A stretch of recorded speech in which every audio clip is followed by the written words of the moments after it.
There's so much text in today's world. Pretty much none of us have enough time to read all the things we wish we had time to.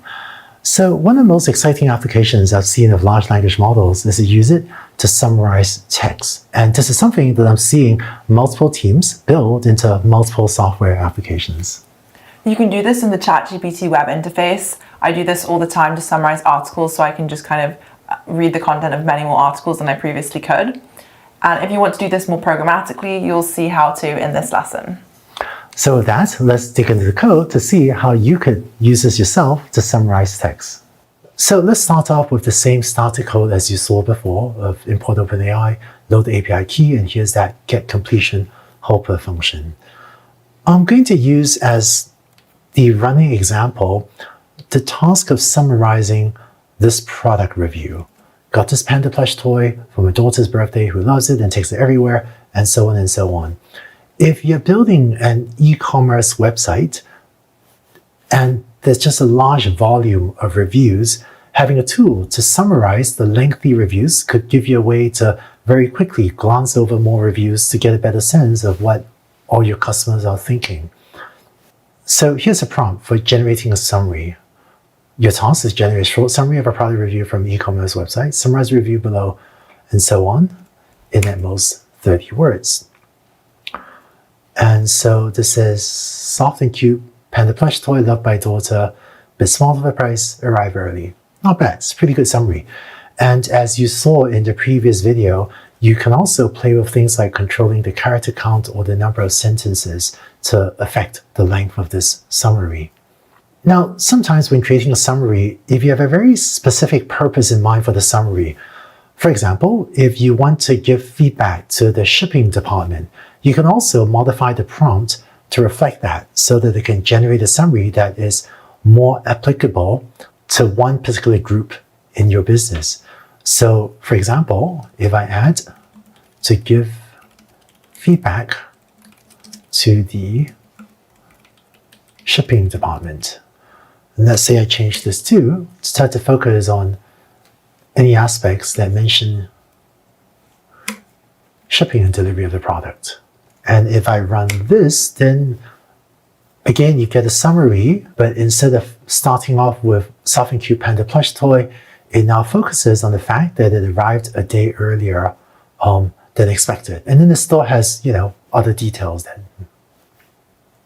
Or as another example, if we aren't trying to give feedback to the shipping department, but let's say we want to give feedback to the pricing department.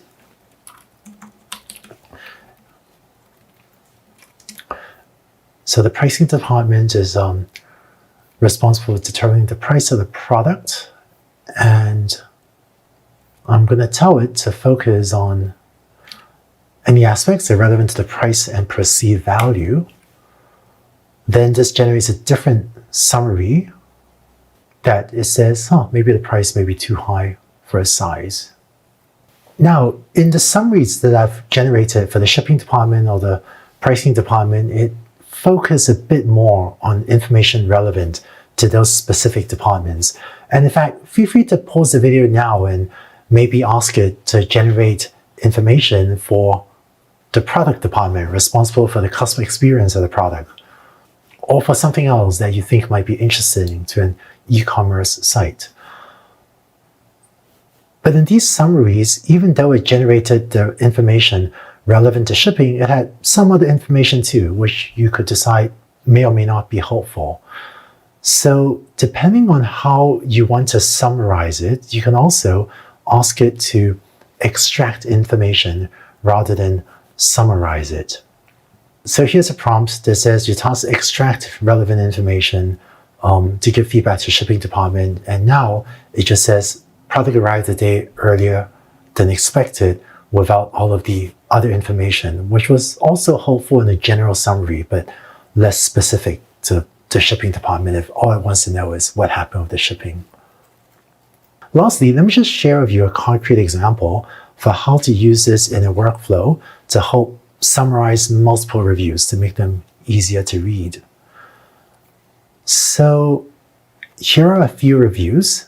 This is kind of long, but here's a second review for a standing lamp. Need a lamp for my bedroom. Here's a third review for an electric toothbrush. My dental hygienist recommended. Kind of a long review about the electric toothbrush. This is a review for a blender when it said, said 17-piece system on seasonal sale, and so on and so on. This is actually a lot of text. If you want, feel free to pause the video and read through all this text. But what if you want to know what these reviewers wrote without having to stop and read all this in detail? So I'm going to set review 1 to be just the product review that we had up there.